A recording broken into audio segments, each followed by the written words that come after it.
There we are. Wonderful. Oh, great. Hello, everyone. Welcome to The Flow from Om School Live. We are here with you as on our Tuesday on another hot topic. GP Walsh here to help us meander through all the thoughts and emotions and fun experiences that we get to have that we don't think are so fun at the time, and then hopefully can look back. So GP, we'll let a few people come on here, and I love how everybody says good morning, and Penny was able to join us. Hello, and Sylvia.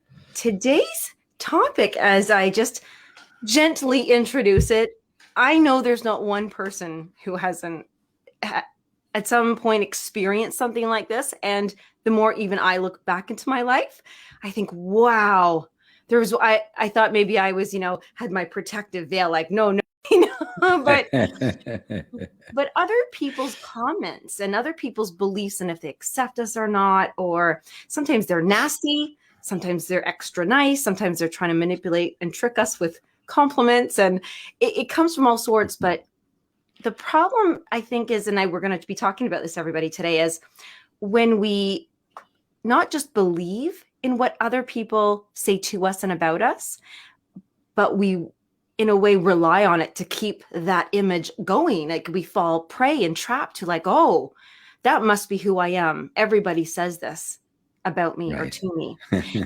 And so when we ask that question, GP, of like, who am I? Well, we've got to go through a lot of layers of what everybody else has kind of what we've believed. So yes, I'll start with, what is what is not the difference, but of hearing what other people believe, say about us, believing it, and then actually taking it on, versus just, okay, that's what they think about me. Right. Or, yeah, because we've got to think something about everybody. Right. The human mind is a judging, comparing machine. That's what it does. So,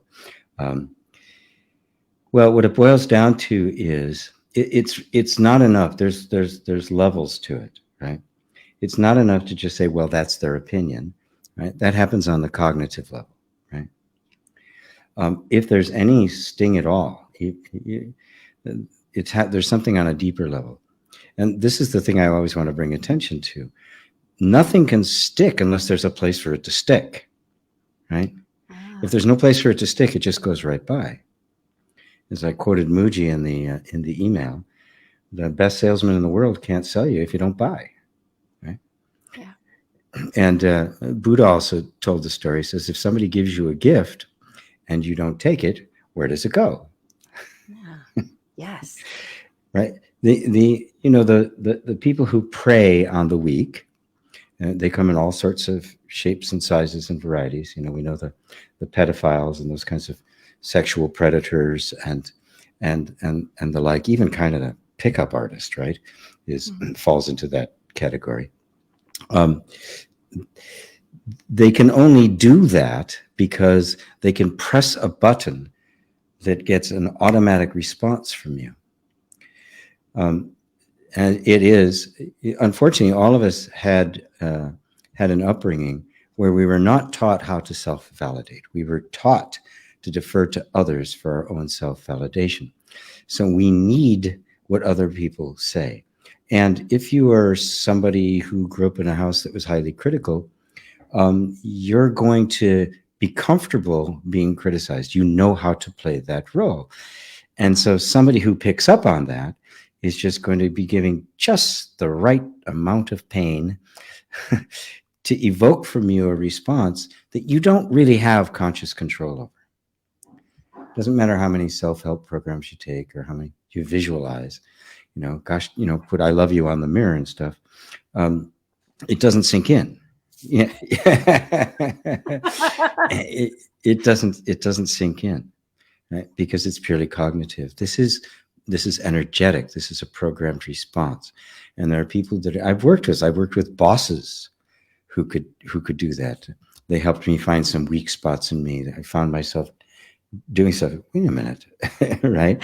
And then I realized I was being manipulated, right? And once you realize it, that's actually not even enough yet, because it's an automatic response, right? It's like, the doctor takes a little thing, hits you on the knee. You can't control it. Right? No, you cannot. I tried.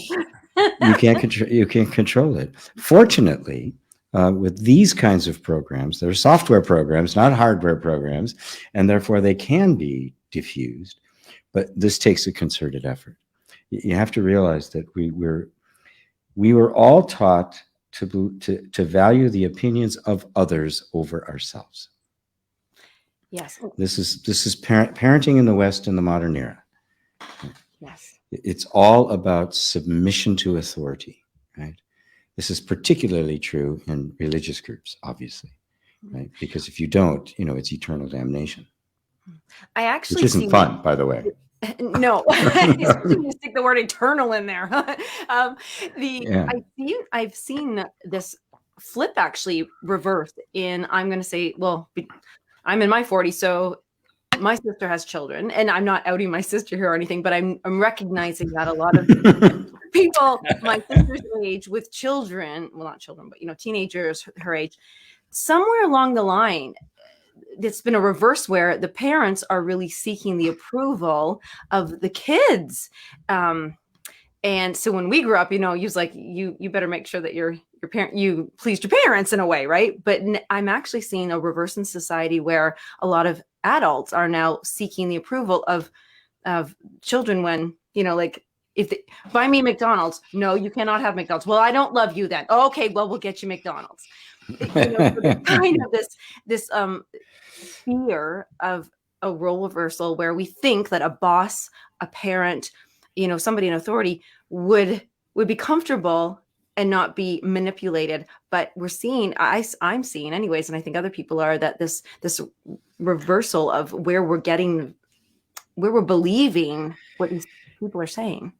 Yes. And, basically you're teaching the son to be the predator, or the daughter to be the predator.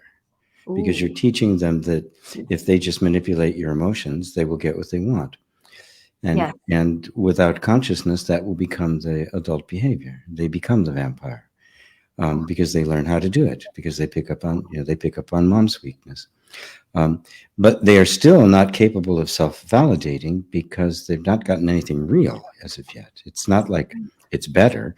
They still haven't gotten anything real. They're still relying on others, right? And so that fundamental weakness is still there. And if somebody comes along who knows how to feed that in them, they become an absolute slave to them. Right? This is the nature of the unconscious. This is the nature of the robotic identity. It only responds to stimulus. Until we are conscious, all we do is respond to stimulus. There's no free will, there's no choice, none of that is nonsense.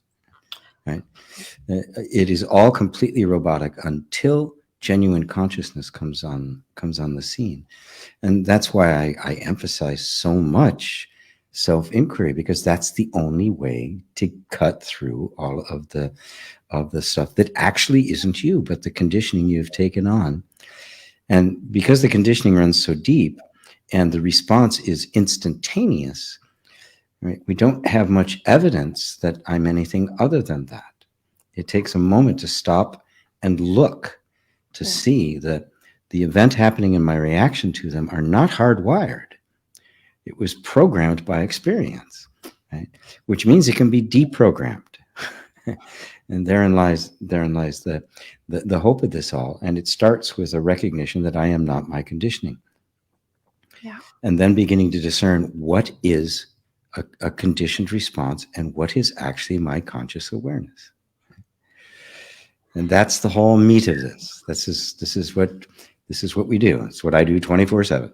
It is, and it takes a lot, because right now that's, oh my gosh, my brain's on fire in a good way, in a good way. Which I've lit on fire all the programs.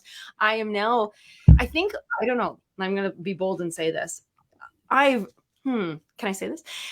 I've done a lot of cleanup in my life, and some people think I'm, or non-emotional. They think, how can you just, move on from this time of a person and relationship, friendship, be it, or romantic or otherwise, because I recognize that it's done or it's not going to serve, or I didn't like that program and that person, or it doesn't work with my program, or and it's I'm pretty clear. Incompatible software. Yes. Yes. Oh, exactly. Love that. That's perfect. That's a great way to break up with somebody if ever you guys did it. Sorry. Sorry, we have incompatible software. It's not irreconcilable differences. It's incompatible software. Software, that's right. Stop doing that. Please give us a thumbs up if you like that. But, and this is the thing, because I'm looking and going, wow, it's when we do the self-inquiry, we are starting to now see other people's programming.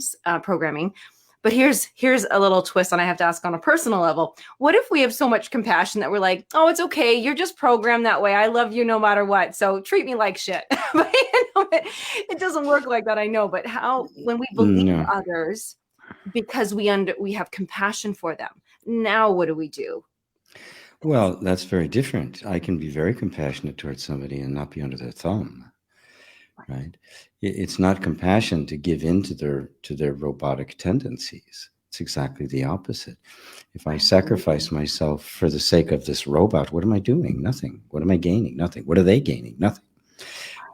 With the insight that it is that it is that kind of reactive pattern, and that something inside of me is responding to it, comes naturally both the authority and the necessity of becoming conscious. Okay?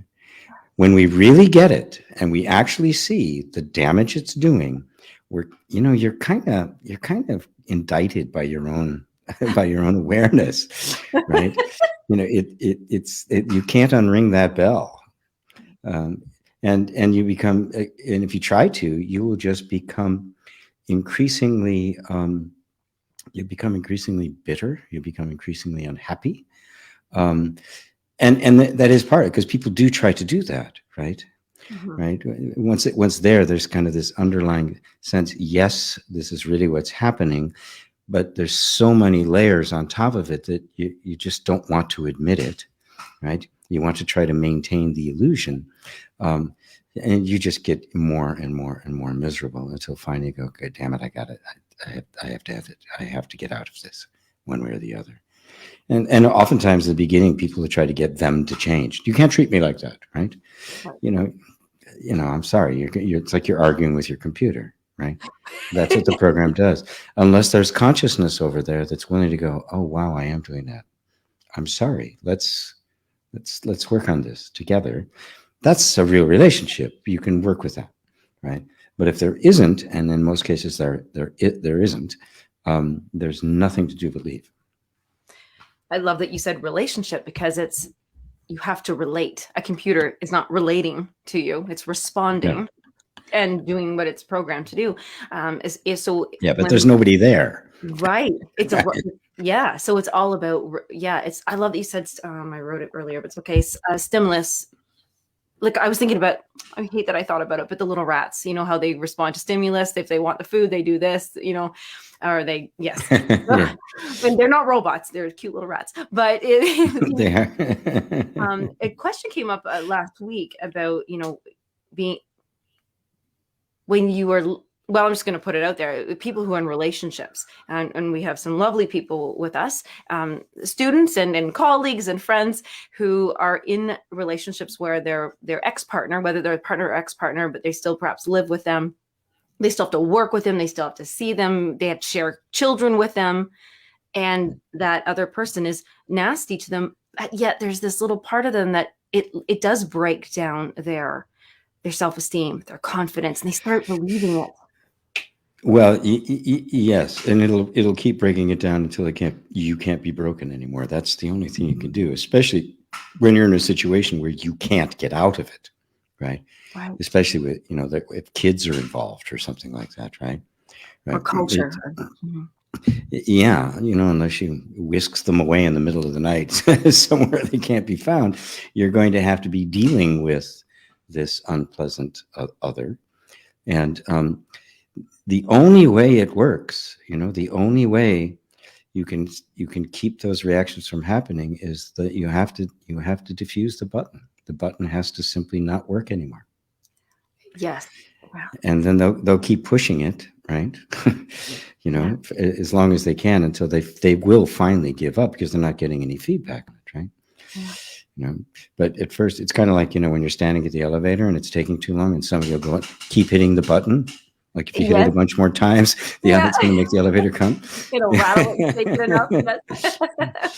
Yeah. Eventually the rats pulling that lever will stop pulling it if nothing happens. And that's what you're dealing with, right? Yes, we can have compassion for them. I have an enormous amount of compassion for them, but I also know what they are, right? So I protect myself from what they are. And that doesn't mean I have to hurt them or condemn them or anything like that. I understand, but I won't be able to do anything for them until some consciousness emerges and there's some willingness to look. And when you're somebody who is the vampire, it's hard to look. You can't see yourself in a mirror, right? Yes. And you don't want to, right? Yes. You're dead. You are dead inside. You're walking dead.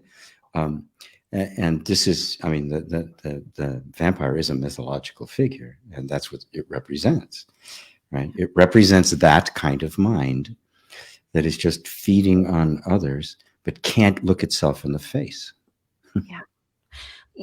You bring up that statement that we all know too well, is we've heard it. And I'm going to ask a question. I'm going to tell a mini story and then ask a question. And I'm going to bring up fake it till you make it, because that's always been a tricky one for me. I don't like it, but I'll just go into this. You talked about whisking children away. Now they're not children, but I will share that I was in a very bad situation 10 years ago, and I had to steal my own cat. I did a midnight run. I totally waited till they were gone, and then I packed up what little I could, and I took the cat, and I got myself into an apartment with underground parking, and I hid out and did this. But you know what, guess what? I didn't change the button. So you know what, enough of those threatening texts like, oh, I'll find you, or this or that, I responded. Right. And I was strong enough though, but it wasn't fake it till you make it. It wasn't willpower, GP and lovely people watching, as I share vulnerably.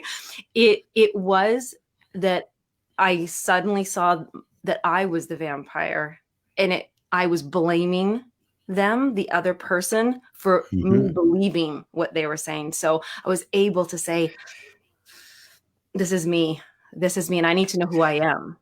So yes. So can you talk about the fake it till you make it? Because it doesn't really work for me. Well, like everything, I'm even teaching it in the class right now. We learn naturally by listening and then imitating, right? So the term "fake it until you make it" is kind of harsh, right? That's like saying I'm going to fake playing the piano until I can really play the piano. No, I'm sitting down and playing the piano. I play it badly, right? But if I keep doing it, I'll play it better, right? So everything becomes a practice when it's conscious, and of course you're going to have to practice it, right? Everything inside you is going to want to react, right? And give them what they want, right? To try to get out of the discomfort of that moment. And this is where the rubber meets the road. You have to just, it's not really faking it. It's just you're bringing your behavior and reactions in line with what you've come to see to be true, right? And that doesn't happen automatically, right? Just because I see it doesn't mean the message, the body didn't get the text message yet. Right? It's going to take some time for that to actually move south and sink in, because it's an automated system, right? It was trained, hit that button, this happens. And it will stay that way until you kind of, sneak yourself into the middle and make a gap, right? So that when that synapse fires, there's nothing there catching it. There's no reactive pattern. And this is a process. This is not something that happens overnight. It's not something that happens instantaneously. It is guided completely by consciousness. And the more I know who I am, the more resolute and persistent I am, right, in making it happen. And it's knowing who you are and recognizing the suffering that happens when you give in, when you don't. Yes. Between those two things, there's plenty of motivation. Right? The suffering is not knowing who you are, because I will say it was 3 years. I'm very good friends with that person now. But there was a lot of reprogramming and looking at a thing, and there's complete safety and all that good stuff. I'm not with them, but that's okay. But it did take 3 years even before there was a comfort level of even doing that. But I love that's what you're saying, and that's why the work is necessary. It sounds like, oh gosh, I got to do this work on myself every day, but you're doing something on yourself every day anyways. Yes. Right? Yeah, oh, I got to brush my teeth again. Yes. Well, they got dirty again. The mind wants to put this off to the side. Oh, this is too hard. Let's have another margarita, right? That's what the mind wants to do, because remember, the mind does not want you to know who you are. And it's not because it's bad. It's not because it's this evil gargoyle thing, right? It's just, it believes that if you discover who you are, you're going to hurt, because expressing who you are, where when you were a child, literally caused you hurt. And so it says, okay, this cannot be expressed. And it hides it even from you, especially from you. Yes. Yes. How shocking is it when is it always a shock? Does it always scare us, hurt us, make us uncomfortable when it's no longer hidden and we see it? We're like, oh. Of course. Imagine, you got a house and there's this room, you can't go in it, right? And it's been closed for 20 years. You find, okay, fine, I'm going to go in now. And you open it up, and what do you find? You turn on that light. It's not a pleasant sight. It smells. Rats are running around, right? I mean, it's like, oh God.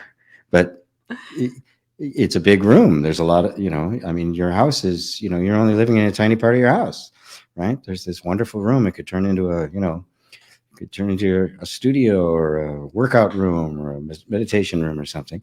But first, you have to clean out the crap. to make room for it to serve a higher purpose. And that is, these things collect in there. And this is the work. And it's not work. It's not really work. Self-discovery is not really working on yourself, right? Right. There's the process of self-discovery makes a very natural energy of correction that takes place. You very naturally begin to make different choices. You just begin to live your life differently, but it's not a discipline. Okay, I've got to live my life differently. Right. That will almost guaranteed not work, right? Because you can't sustain it. Right? But if I fundamentally shift my self-perception, everything's going to change. Right? It's so all you have to do. You don't even have to worry about all of this. I say the integration part takes care of itself. All you have to do is be willing to watch yourself, watch your feelings, watch your thoughts, to see which thoughts and feelings are obviously arising from your true self. They're arising out of love, they're arising out of compassion, they're out of wisdom, or are they arising out of the ego?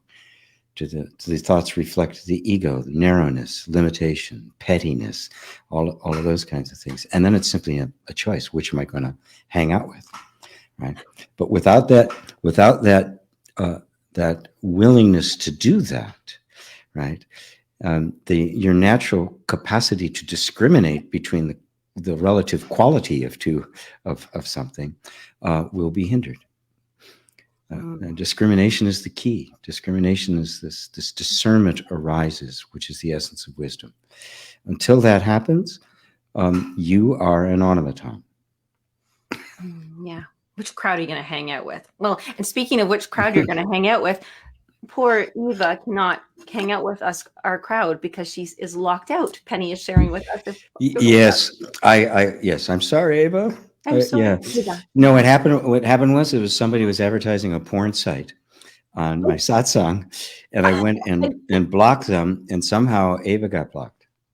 Ava, was that you? Was that? I knew you had a side gig hustle going on. We are teasing. Oh darn Can it. I get a free membership? Oh, maybe you can log in. Ava's.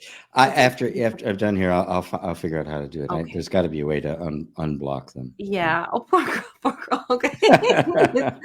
Oh, I'm gonna read. She's watching on. I guess on Facebook. Yeah. In the group. Okay. Yeah. Hold on a second here. Oh, I'm laughing at Susanna's quite nice comment. Thank you. Go vampire. Okay, so I want to go through a couple of it. I can't believe the first half hour just flies by. I didn't even get to see anything, and I was like, okay. I know. Okay, hold on here. Let's go to this one. Okay, because one of my questions, and I'm going to throw it out there, and then I can sift through, because one of them was, and Bob is sharing with us about thinking of herself as a vampire. Wait, feels bad thinking of myself as a vampire. One of the things I was thinking is sometimes, and I could be wrong here too, I probably am on this one. What if when somebody else has said something about us that is nasty or negative, or we take it like it stings, like you said, I like that. But it actually has helped us. Like, can something that somebody else says that stings help us? Well, if there's any truth in it, yeah.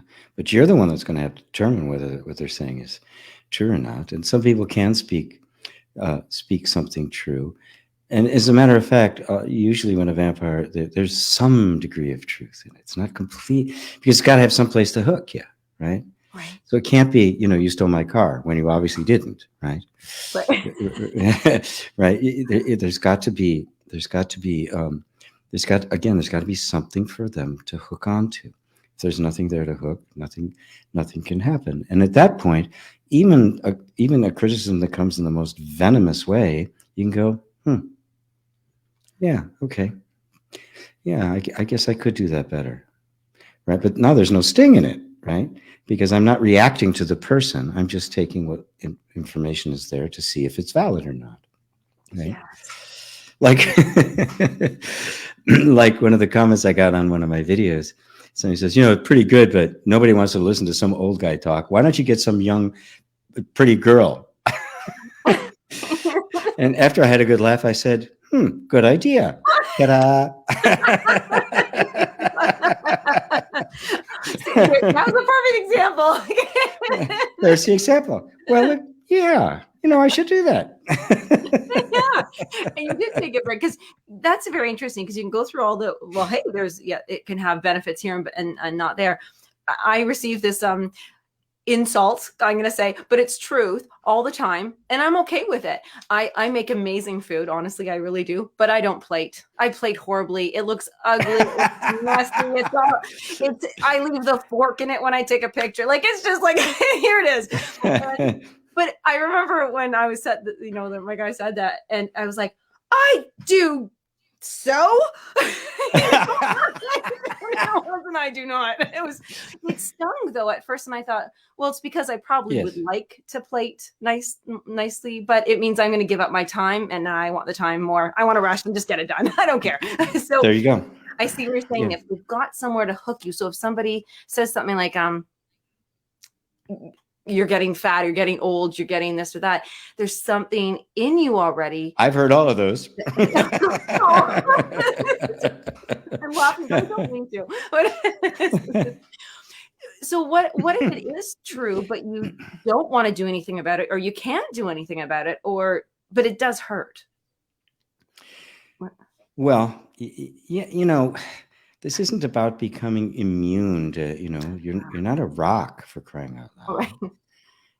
You're going to be touched, and all of us on a very human level, there's always something in our life we want to improve on, This is part of human nature, right?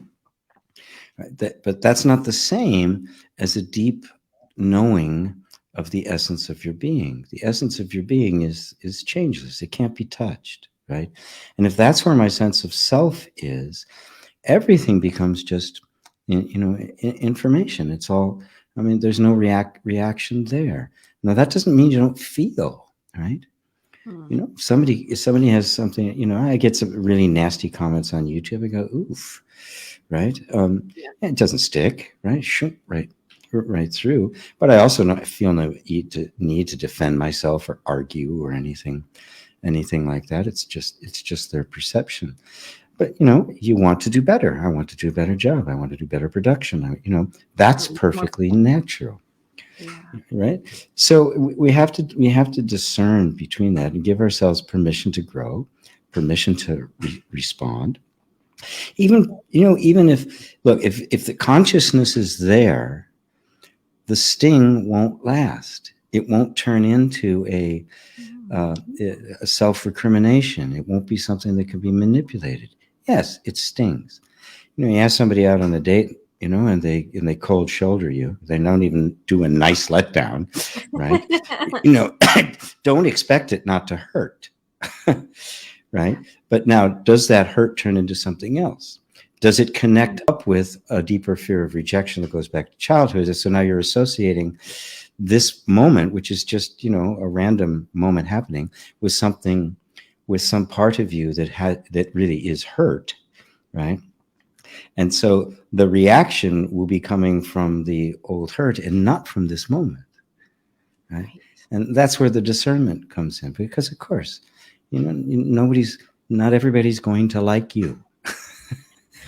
I don't care who you are. Not everybody is going to like you. And people do say nasty things, and there's no law that says they shouldn't. And so becoming immune to it does not mean becoming indifferent or unfeeling. It's just your reactions are instantaneous and appropriate for the moment. They don't dig up something old that gets projected on that moment, and now you're an 8-year-old being yelled at instead of the fully adult person that's just gotten a rejection, which is like, okay, well, I was rejected. Yeah. Interesting about the deeper I wrote down does the sting connect to a deeper fear, different not being safe? It's interesting in in general, some other people even on TV, actually, I've seen this on TV a lot on those sitcoms that please don't waste your time watching. Is when they'll say something mean to their spouse, but then they'll say, "Oh, you're only upset about that because your mother used to do that, or your father." They would pass the blame of their manipulation off on the other, and so now you're kind of left there going, "Well, geez, I can't even get mad at my spouse that because yes, my parents really did do that to me, so it's not." There, and that is a modern trick of the psychologically savvy vampire. Ooh, a modern trick of the savvy vampire. Writing that down. Yes. Yes. They know all the. Oh, that's just your mother. It's again. Notice, there's never any responsibility taken by the vampire. Right. It's always you, right? Always you. It's gaslighting and all of that kind of stuff. It's always you. I didn't do anything. Right. So there's the Bob's question. If we are the person who is like, I'm always right. I didn't do that. I wouldn't do that. And then we, and that's just, she's saying, I'm thinking wow, I feel bad if I'm the vampire, but can we be a vampire consciously? Yeah. First off, if you are worried about being the vampire, you're not the vampire. They don't worry about it. Okay. Right. They're not the least bit concerned, right? Okay. Because they are totally unconscious. Right? Okay. If you ask them, "Are you a vampire?" They go, "What, me? I'm the kindest person in the world. I care about everybody's feelings." That's the delusion in their mind, because they're completely unaware of the mechanism that's going on. So if there's enough, as they say, if you're worried you might be insane, you're not insane. Right. Yes. Yeah. I mean, it's that simple, right? And if even the thought of hurting somebody like that causes you suffering, you are not a vampire, right? Right. So, Bob, no problem, right? You know, but you're saying I have unpleasant feelings towards certain people. Guess what? So do I. Me right? too. You know, at pretty much everyone in the United States government. Yes. Yeah. You know, with a very few exceptions. I find them all hypocritical, manipulative, liars. They wouldn't know the truth from their ass if it bit them. It's as simple as that. So you don't have to. Okay, I love everybody. It's not an emotional thing, right? Love is the recognition of truth. Ooh. Without that recognition of truth, it becomes simply affection, and then the affection will be based on the interaction of the robots. Yes. Right? How they interact. I love them. Why? Because they fit their compatible software. And that's all we know of as love. And that stimulates the chemicals and all of that kind of stuff. Genuine love sees things as they are and lives accordingly. And then there are those that, you know, if you're fortunate enough to meet somebody who is at the same level and can reflect that back to you, you can have a wonderful relationship that can grow and expand. So to think that somehow in spirituality you're not supposed to have bad feelings about anybody is like, okay, how well is that working for you? Mm-hmm. I mean, you know, if you have bad feeling, you have a bad feeling, right? This is, you know, what do? You feel the bad feeling, right? And then you keep being with it until it either just dissipates or it transforms, right? Right. And this is not a psychological thing. Well, it's always a reflection of me, so I'm mad at them because there's something wrong with me. That's a witch hunt. Ooh, vampires and witches, guys! Oh my god, we are coming up to Halloween. Oh yeah, that's right. We might do that actually. Witch hunt and vampires for the Halloween show. Not for even the Halloween show. Yes. Yeah, it ends up being you go looking for a cause, right? And you don't need to. You just stay present with what's happening. Am I having an unpleasant, untrusting feeling towards someone? The answer is yes. It's that simple. So now you're simply with what is actually here. And what could be more truthful or loving than simply being present with what is here, no matter what it is, right? Yeah.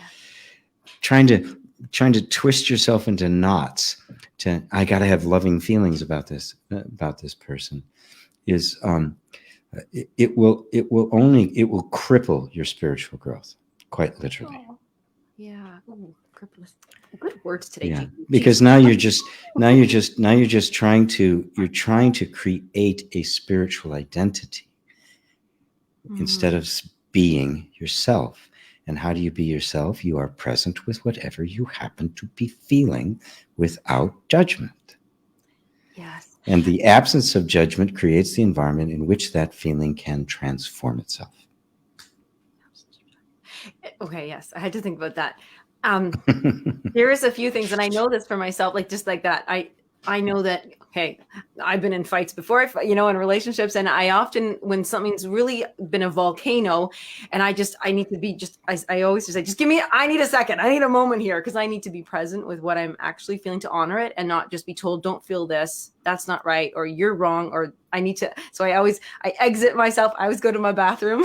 Favorite bathroom, and I just go, okay, I gotta breathe here for a second. I gotta stop all judgment. Nobody's right, nobody's wrong.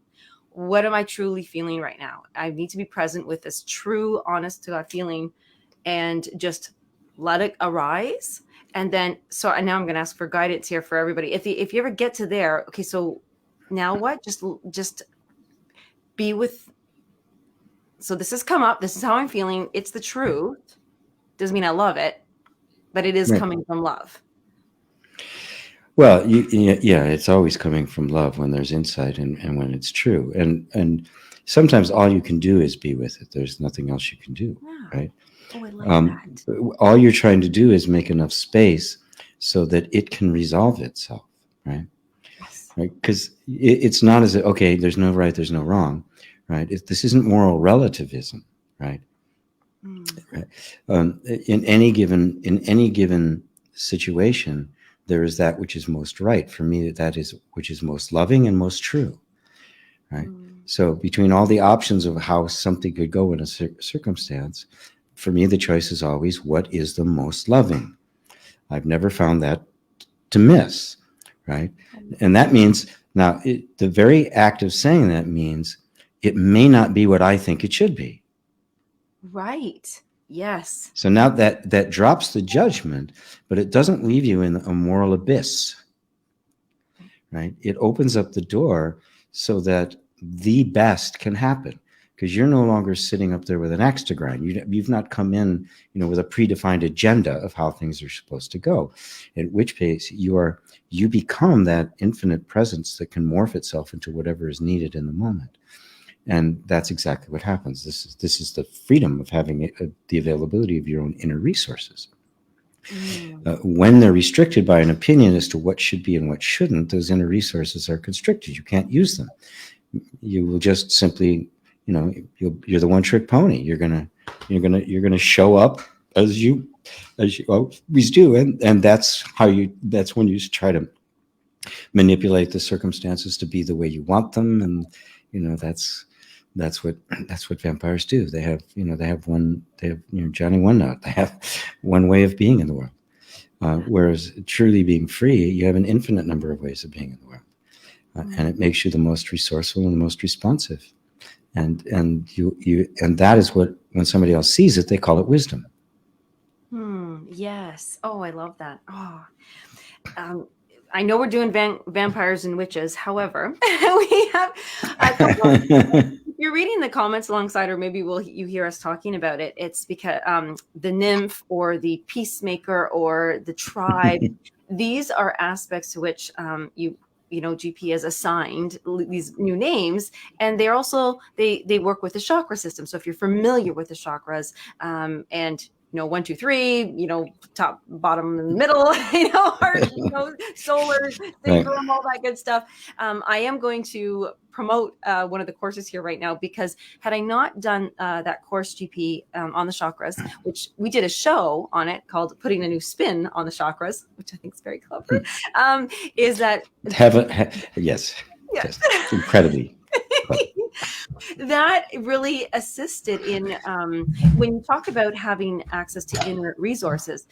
Sometimes we're only coming from one workroom, one tool shed, using one tool. Yep. And it's because maybe one aspect of yourself is continually showing up. And then when are you wearing your shirt?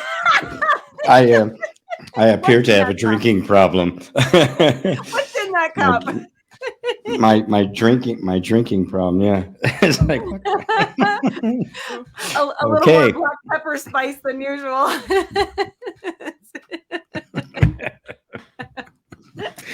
Oh, well, we'll let you dry up there a little bit, Nico. So in that course, which is I can't remember the real name of the course now. So I know it's the chakras, but what is the real name? Not putting a spin on the chakras, but the chakras, archetypes of consciousness.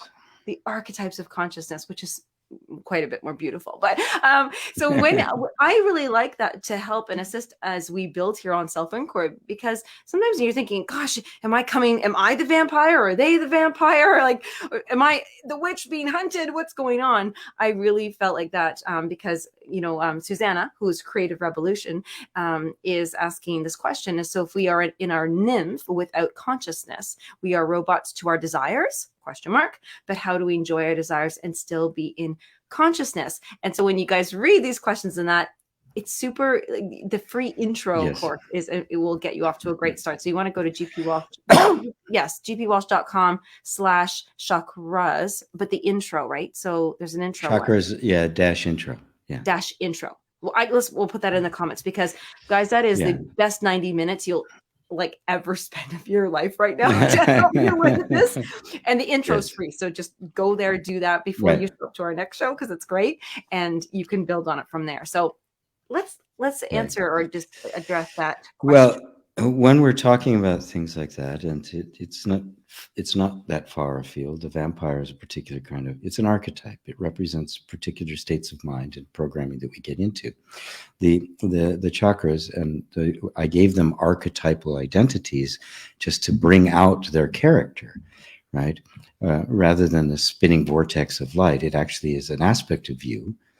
Like red light is an aspect of light, right? It's not the whole of light, but it's an aspect, and they're all light. I don't care what the frequency, they are all light, right? But each one of them has a kind of different characteristic and function. And the function of our basic desires for pleasure, for reproduction, it's centered in the hips. We dance there, and it's good. We like it, right? So now you can't. The consciousness has nothing to do with enjoying or not enjoying. This is, that's where spirituality got infected by religious or cultural morality, which serves the interests of the culture, not the individual. If it is conscious, you are capable of wisely using your desires, indulging them when it's safe, and not indulging them when it isn't. It allows you to discern between the two, but it also makes it, when you are, it's total.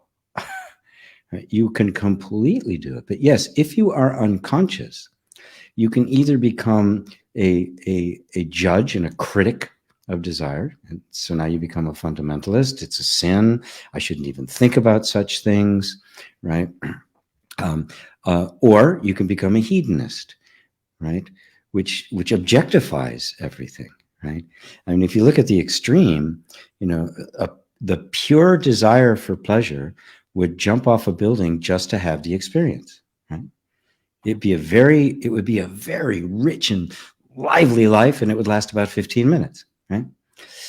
Whereas if it's just nothing but safety, there is no pleasure in it. There's no fun. You always wear black, right? Or burlap or something like that, like the Puritans, which is exactly that. No fun, no pleasure whatsoever. It was all that. And you become an ant, right? Right? You're just pure robotic and be. There's no individuality whatsoever. So it has to be this. It has to be this flow between the two. And the deeper meaning of the nymph, or the second chakra, is our natural drive towards freedom of self-expression. And this is why that energy in us has been so suppressed by cultural and its culture and its gods. Because it represents a direct threat to the tribe and to cultural values. They don't want freedom. Culture does not want you to be free, does not want you to be who you are. It wants you to be obedient, to conform. It's no mistake that the sin of Adam and Eve, according to Christianity, was disobedience. Yeah. It's like the worst thing you can possibly do is to disobey the rules, right? Yes. Really? The flow between the two is very representative in my life with my cats. As a tribe, I need to keep them safe. So if I take them to the vet or in an unknown area, they get their harness and leashes on, because I need to control their act. Not that cut back here, stay safe. I can protect you. But then once we are on freedom ground and they know their area, I let them go. And so there's that flow that they. Yes, that's it. Yes. That's so it. Everybody be a cat. Go ahead.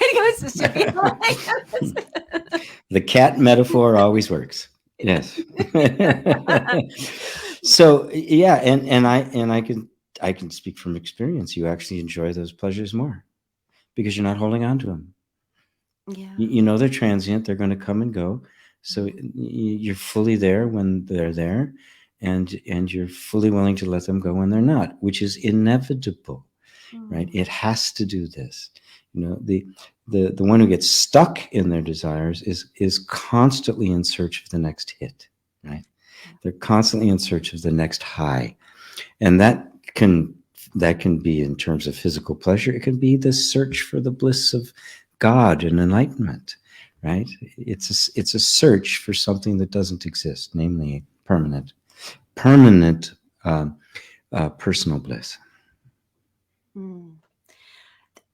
I know we've gone into the flow, but I really like it.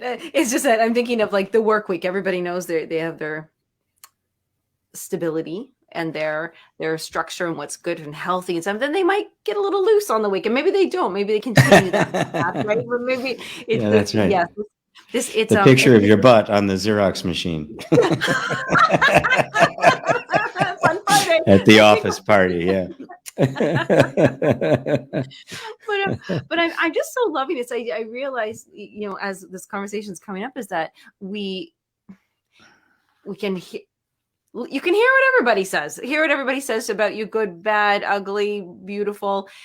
Even the good stuff, you still need to check in. And like you said, that if it stings, or if I'm thinking of Velcro right now, actually, because there's something to stick it to. You know? And then what if we'll bring this full circle. We now recognize that we've taken on and believed a lot of negative things people have said to us. We're like, wow, gosh, I have a lot of beliefs that aren't even mine, but you're still kind of like, I'm sensitive, like ouchy, and people are still things.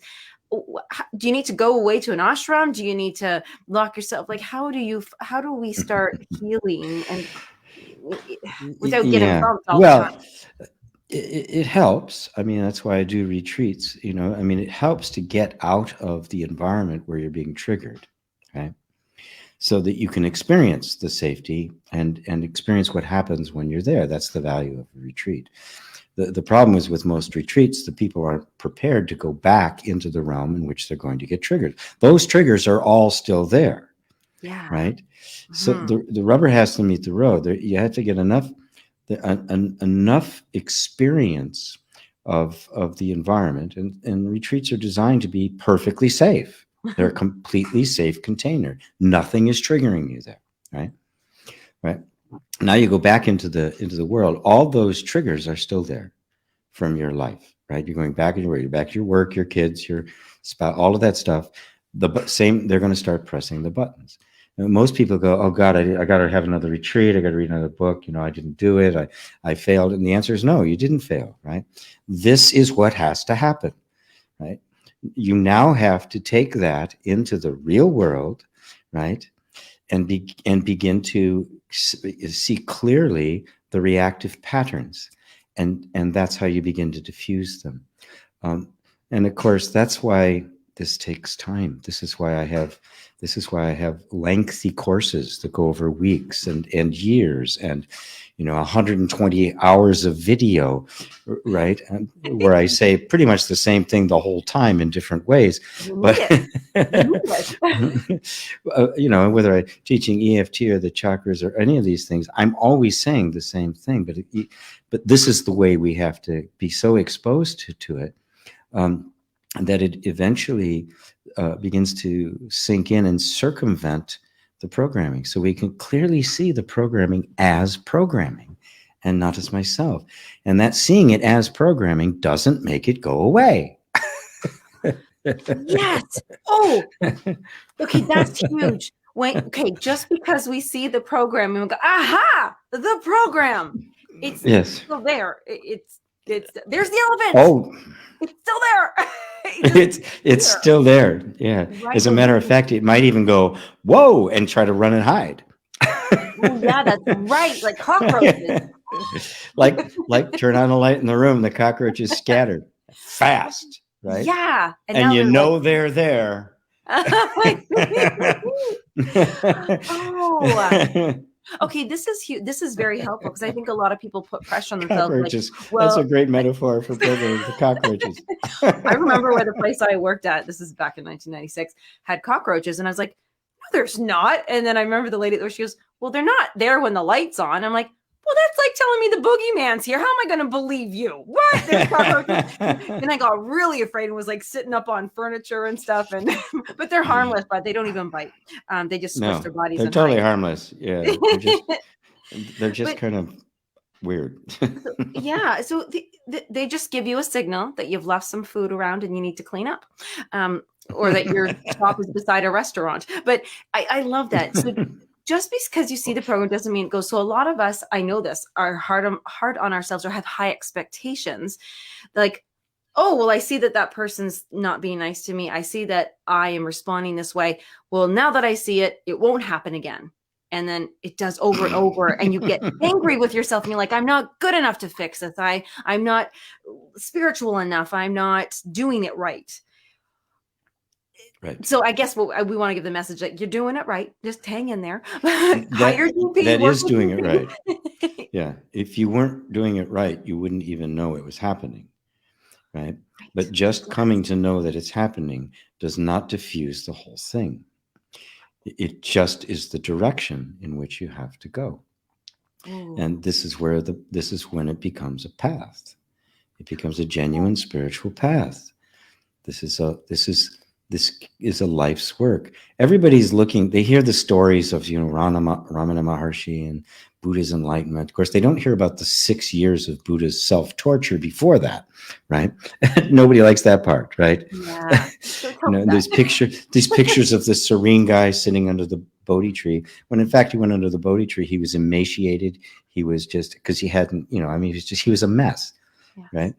he was a total wreck. There is no definitive aha. There's not going to be this moment where ta-da, it's all done, right?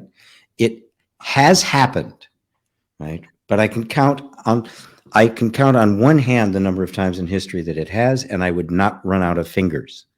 Okay, wow. It is very, very rare. And if you really look at it closely, Buddha said he spent 500 lifetimes as a bodhisattva serving a Buddha, right? So if you look at it at that point, if it takes a lifetime or two to fully realize who you are, my God, so wow, great. We have to be willing to engage in it as if it was a process that is happening right in this moment and not a preparation for some event that's going to take place. Right. So you stay right here and right now, and nobody can tell or predict or say when that aperture is going to open and never close again. So what do? Well, you just sit there and Steve Jourdain put it, talking about awakening. He said, I can show you where the door is. And I can show you how to knock. But there's no causal connection between you knocking and that door opening. However, if you're standing there knocking, you're in the very best place to see it if it does. Yes. The artist has no guarantee of the masterpiece coming out on the canvas. But what do? Wait until a masterpiece shows up? No, every day they're there with their paints at the canvas. What else can you do? So this becomes a very humbling act of, I am surrendering to this moment. This moment is what is essential for my ultimate enlightenment. It must be, or it wouldn't be happening.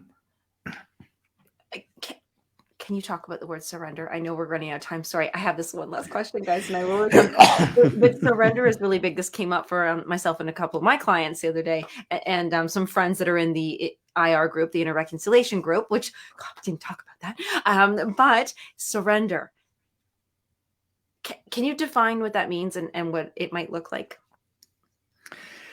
It's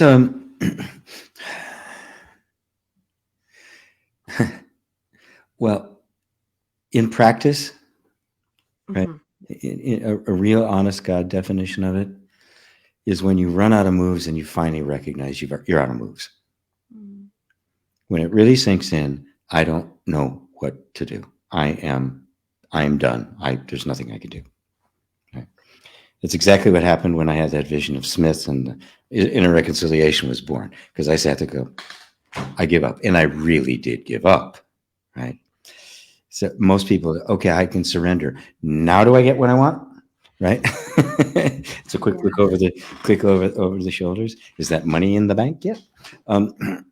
That's not surrender. That you're just running a gambit. right? You're trying to con the universe, and it's too smart. It's just way too smart. It can smell a con a mile away. So genuine surrender, again, arises out of self-knowledge. When you know what is, you surrender to it, right? Now, you'll find that the surrendering to it is the struggle. The ego does not want to surrender. The ego can't surrender. So you have a point where you can surrender the ego, right? This is what's referred to as the death, the spiritual death. This is the crucifixion, right? Remember, Christ did not want this to happen. The story in the Garden of Gethsemane, he says, look, I'd really rather not, but thy will be done. That was him struggling with his own surrender over it, right? So it's not the kind of thing, oh, I surrender to the truth. Bullshit. Right. Oh. If you're not struggling over it, you're not surrendering, because surrender, the ego cannot do. And it will hold on until, it'll just be constantly, okay, surrendering. Now, what do I get? And it's subtle, it's constant. And this is why it's a process that you really need to engage yourself in, as Papa G would always refer to being vigilant. You have to be vigilant, because that's going to pop up over and over again. And somebody asked him, a fully enlightened master, somebody asked him, Papa G, do you have to be vigilant? He says, until my dying breath. Yeah. Okay, so if he has to be vigilant, dying breath, let us not be complainers, okay? Yes, if it's a little tough, it's a little tough today. Yes. Yeah. I'm so glad I asked that question. I hope that you guys are as well. That really was, I feel like a surrender show is coming up. I do. Especially because right now we are in the middle of, well, I shouldn't say the middle of, the inner reconciliation process. Many people have had to do some work beforehand, before class started. Yes. And now that you're feeling in tip-top shape, I can tell, because poor DP was a little bit not well there for a bit, but you came through, and now we're back on schedule. So classes are on Thursday, and I think, is this the final day that they could even pop in? Yeah, it was actually last week, but because I was late in getting stuff done, because I was basically incapacitated and couldn't talk for 2.5 days. Yeah, we extended it to today. So today is the last day if you want to join that. And that is here. There's the information about it. Bring up my fancy little thing down there. I love that you do that. And I want to share with everybody that I know, and this was such a good, busy, filling topic. So what we can do is we'll comb through the questions and stuff after. We can add stuff in. But what I would love to share about those classes that are on Thursday, they are live and interactive. They're actually you being able to raise your hand literally and participate and ask these questions to be walked through, because you're doing the work on your own or in a group, because Penny's got a group going, and lots of people are involved there. And what I can say is that I have to say, I'm glad I did the chakra course. And I didn't even do the full course, I have to be honest. I did the intro course, and then I just had talked so much to GP about it. But being able to be supported in those classes, GP, with Evan and yourself.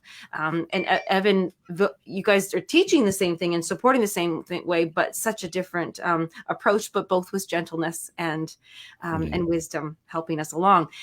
And it's incredible. But you guys, if it's too much and you're like, I'm not there yet, or I missed it, I'm watching this as a replay, there is so much offered that you could start at. So if I'm just going to send you on over to gpwalsh.com, go to the website, because there's so many opportunities for you to just listen to things, do a meditation, learn a little bit about any of the foundations of which GP teaches from, and you can decide what your next move is from there, where you are. You can even have a one-on-one with GP, privately, just you and him. So, and Evan, I'm sure too.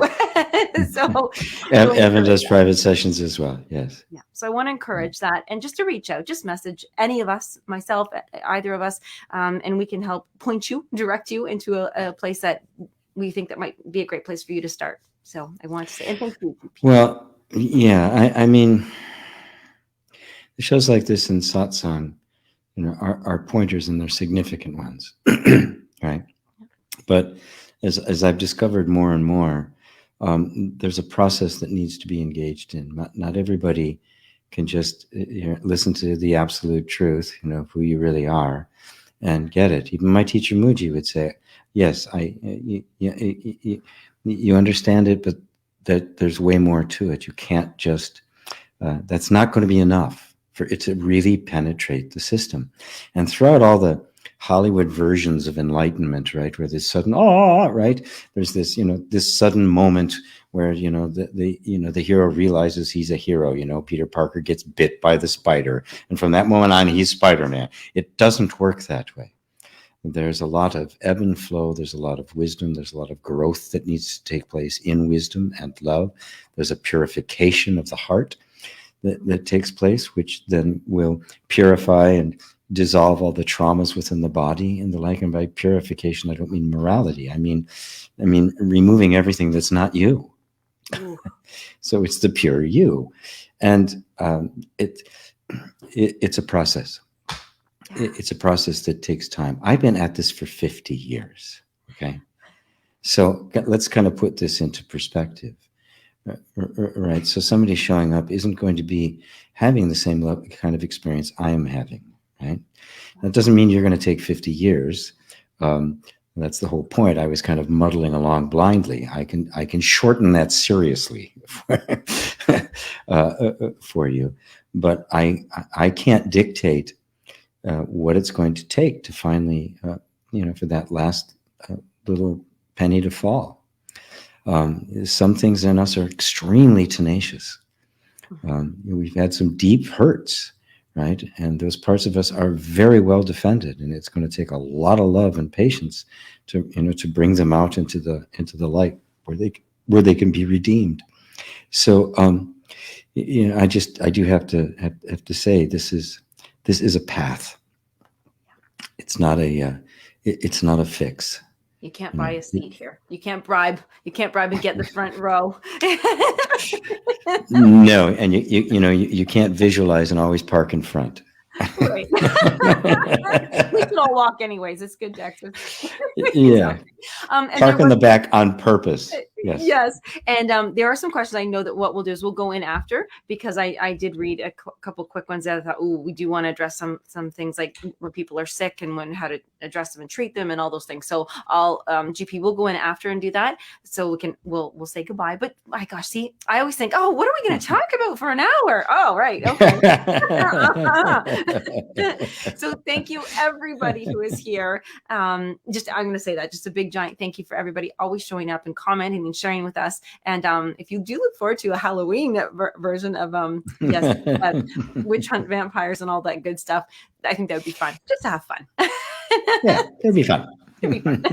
All right, thank you everybody. Thank you, GP. I will see everybody soon. Bye. Bye everyone.